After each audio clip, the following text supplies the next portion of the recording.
This is a special edition of Late Night Health. I'm Mark Alyn. I'm talking with a very interesting character. Okay, his name is Neil Friedman, and you can see him right here.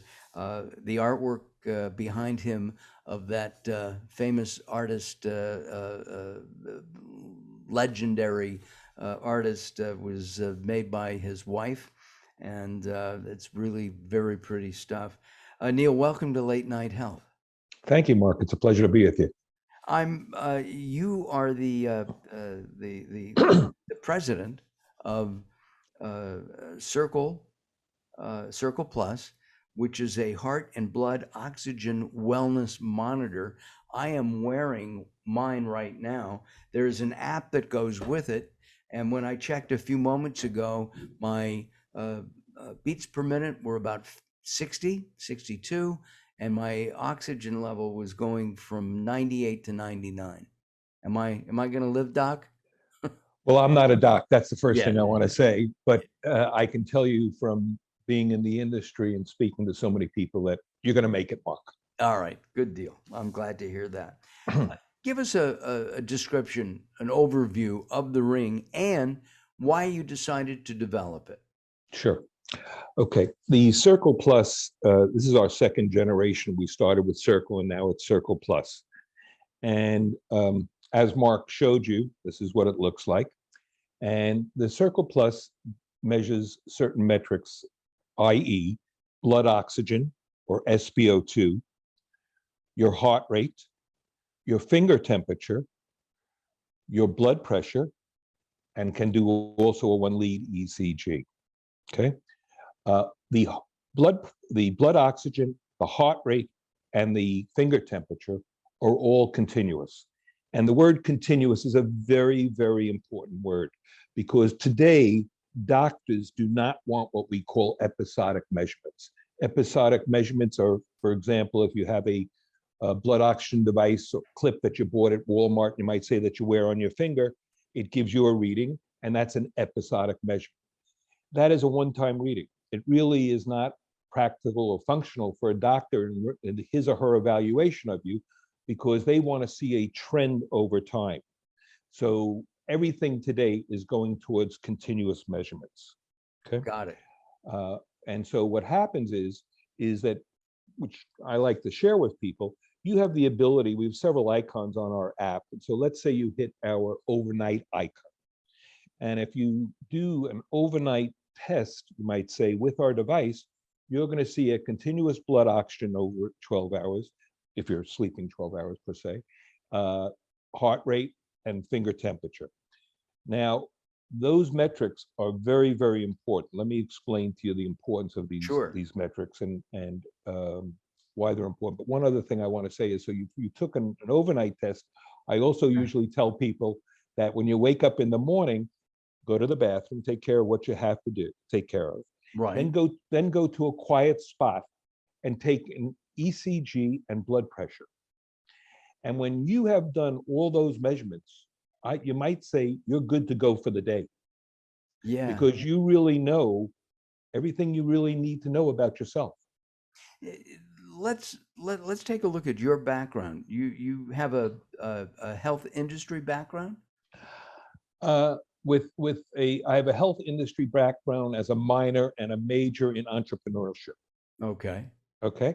And I've been in the health industry since approximately 2005. I really did something that I really enjoyed quite a bit. I brought a weight loss system into the African American community and did it nationwide. My partner was a pastor here in Los Angeles, and we brought it into the churches of the African American community throughout the United States. And really, I'm a believer in education. My device is an educational device, right?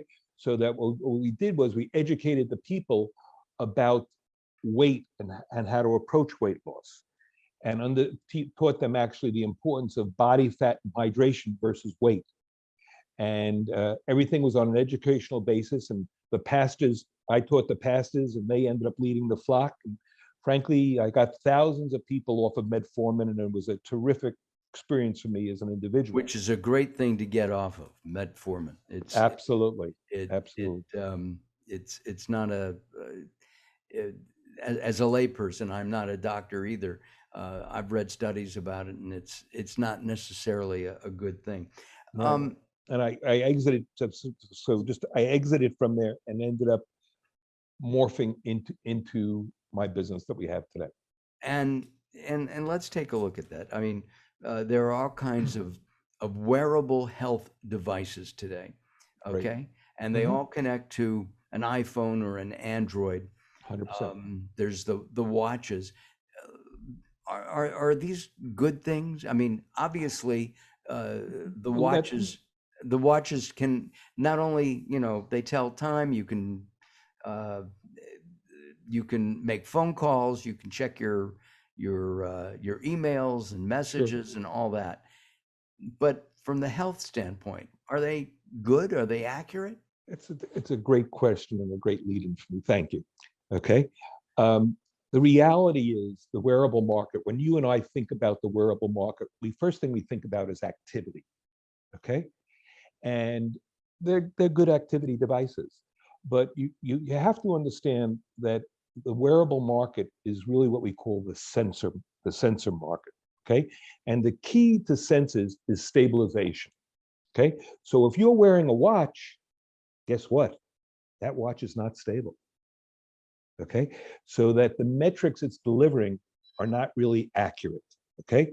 And so when I differentiate the circle ring in the wearable industry, I do it this way. I say, number one, we're not a watch, right? And we're on the finger. Okay. And those that were on the watch, frankly, are really not capable of monitoring you properly because they move. Okay. Matter of fact, some of them claim to do certain things that they can't do. For example, blood oxygen. Okay. We know, I'm not under confidentiality, so I have no problem telling you. The Apple company called us several months ago because they're claiming to do blood oxygen, but their blood oxygen is every 15 minutes. Our measurement is every second. And also there's a bone in your wrist which prohibits the nerves to get the proper blood oxygen reading. So if I can continue in telling you the differentiation that's occurred here. So one, we think of activity when we think of wearables and we think of the wrist. Yes. I mean, you have a step, you have a pedometer built into this as well. Correct. Right. Correct. And yes, how many steps that I take today and versus how many steps I should have taken at least in my head and get to that 10,000 steps per day mark. What then sets this apart from the watch? So that's when I want to continue there. So then we move to the finger. Okay. And I'm sure, you know, it's not a competitor, but there's a ring in the marketplace that's been doing exceptionally a lot of advertising. That's the Aura ring. And the Aura ring is a beautiful ring, but again, it's an activity ring. It's not one that should be used for medical grade metrics. Where we separate ourselves is, you might say that I would call them healthy devices, and we're a health device. We're basically like a hospital on the finger, okay?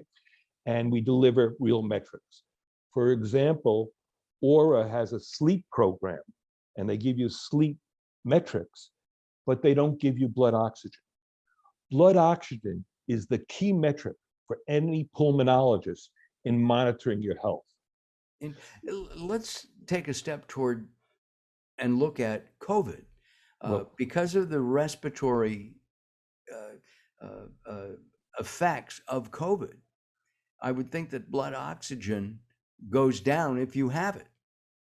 Well, blood, you know, it's interesting. Again, blood oxygen today is the key metric for all of us to be looking at. If I can tell you, 30 years ago, of course, all of us were buying blood pressure machines because hypertension was the thing, and we were all concerned about blood pressure. Not that we shouldn't still be, but it was the hot metric. Today, blood oxygen is the key metric, and you're right. Blood oxygen is the first indicator of COVID. You know, when we go back in the history of COVID, there was what we called silent hypoxia, happy hypoxia, or COVID pneumonia. What ended up happening is that COVID was almost like blood clots that got into your lungs. Right. And what ended up happening is that you didn't see the effect of it or feel the effect of it, but your blood oxygen actually dropped down between 78 to 82, but you thought your body was acting like you were normal. And the only real indicator of it was blood oxygen. Interesting. And I want to also tell you that we made a lot of mistakes, and we all know that in the period that we've gone through in this period, and everybody thought temperature was the key thing. Totally wrong. Because temperature came after COVID became an infection inside your system. Right. So that you had a period of time where if you had a proper pulse oximeter device where you could have detected it and actually mitigated the problem potentially earlier. And that really takes me to my thing that I'm most passionate about, okay? All right. And I must tell you about it, okay? There was an article in the New England Journal of Medicine in December of 2020, and it spoke about non-intended racial discrimination.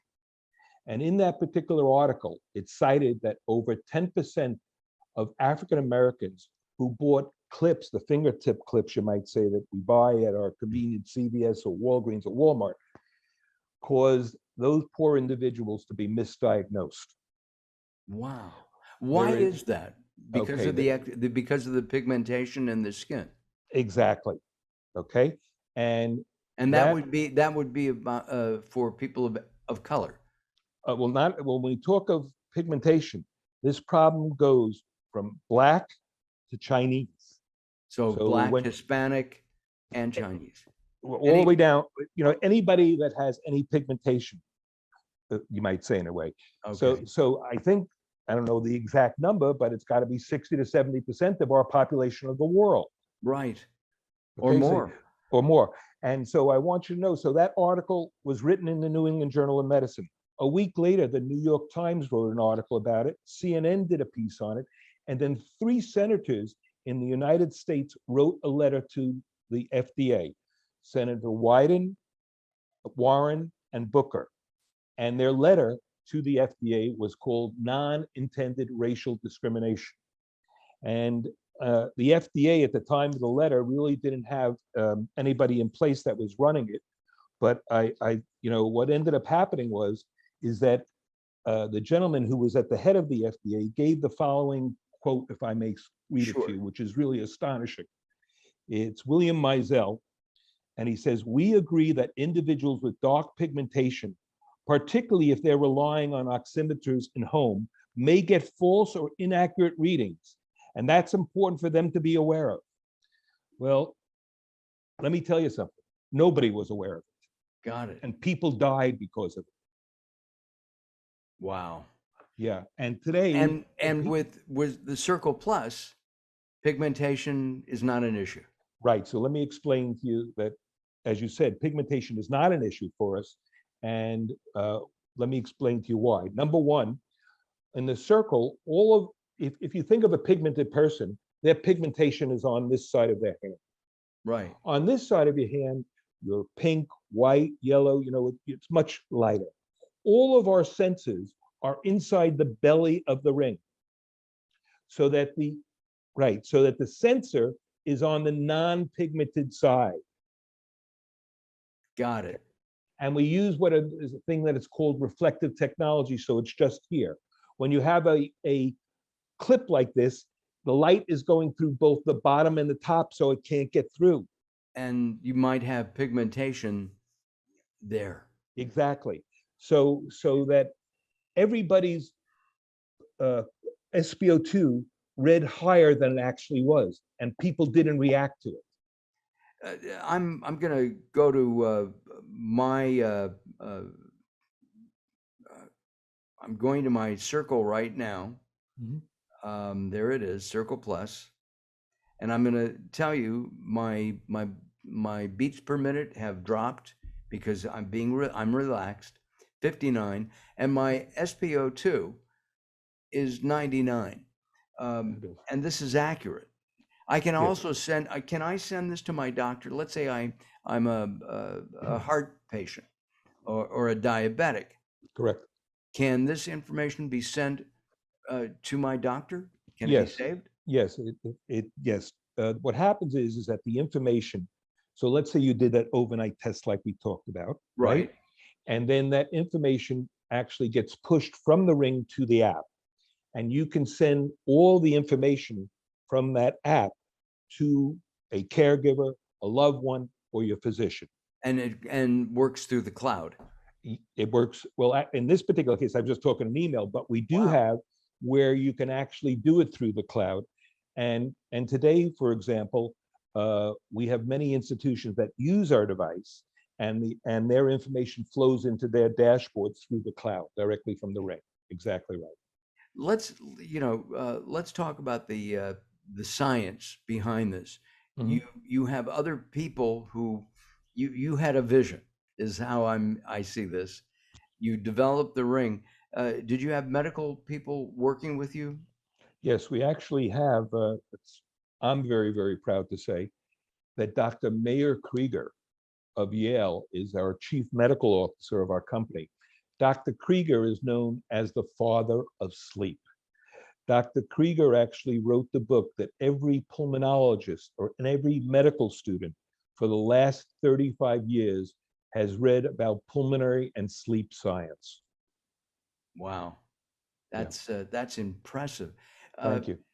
the with the overnight readings, um, does it? Can you? I guess you can see if you get into REM sleep and Yes, it measures all of your sleep levels. It really what our device is a great screening tool for people that potentially have sleep problems. And who actually, doesn't have sleep problems today? I mean, it's 2 billion people have it, to be honest with you, wow. That's worldwide, right? that's a lot of people. And And actually, we've talked to a number of sleep experts over the years, mhm, Neil, and to a fault, they say 7-8 hours of sleep a night is required. Yeah, 5.5, 6 hours is where I'm at. And they no, say that that extra hour and a half or 2 hours can really make a difference. correct. Can Circle Plus help me understand with medical advice how to get that extra couple of hours of sleep? Well, it's interesting. People wake up for different reasons when they're sleeping. They think they're short of breath or they're snoring or something like that. And If you're I'm not. snoring, that's the jab in the ribs. Well, correct. That is the jab in the ribs. And it's funny. I love talking to our customers, right? I actually try to be the customer service for a lot of the calls because the interaction is extremely stimulating. It teaches me about my device, and so, for example, I have people that, everybody's so concerned about their sleep, like you're talking about, that actually put cameras in their bed, up in their room, and then look at our data, and they determine the position of how they're sleeping so they could figure out how they can get more sleep. Oh my. I think your next device has to be a pillow. Uh, You're right. you're That's right. that's one of the answers, of course. Right? Yes. I think that would be really helpful. Um, this is really a unique device, and if you're, I say 50 plus, and you're starting to have uh, high blood pressure, diabetes, uh, COVID, and this could be a monitor, an advanced monitor for Well, COVID. everything you're saying is exactly what I tell people. First of all, I believe Well, we're entering. I could be a part-time customer service guy then. Well, there you go. I'm going to Okay. ask you to come on board. But the bottom line is, I believe that we're entering into a world of self-monitoring. Okay, and needless to say, this gives you all the metrics for self-monitoring. But also, let me tell you that the largest post-COVID long hauler website is based out of the United Kingdom, and it's called Zoe, and it's monitored by King's College. And they tell post-COVID long hauler people to self-monitor and monitor blood oxygen, heart rate, and temperature. All three things we do. Just real quick, how do I find? I've got my beats per minute. I've got Mhm. my blood oxygen, Right. and I want to. What about my temperature? Is Okay. that The here? temp. So let me explain to you. The We have several different icons on the app. You see it there, right? You see Right. daytime, you see exercise, you see sleep, you see ECG and BP. So if you go into the sleep mode, which is what I call the overnight mode, it Right. records three things. It records the temperature that I just spoke to you about. It records your blood oxygen and your heart rate. So that's where you'd find your temperature. Listen, Neil, this is fascinating, and as you develop more and more parts to Circle, come on back, and Perfect. we'll talk again. Uh, Throughout our conversation, we've had Neil's website up underneath us, and if you want information about Circle, the Circle Plus. Take a look around. Lots of information. There's studies, and you'll be able to ascertain if this is something that's right for you. Neil, thank you very much for your time. I appreciate it. Mark, it's been a pleasure. Okay, thank you. Thanks so much. This is Late Night Health. I'm Mark Alyn. We'll see you next time. Bye bye for now. Take care.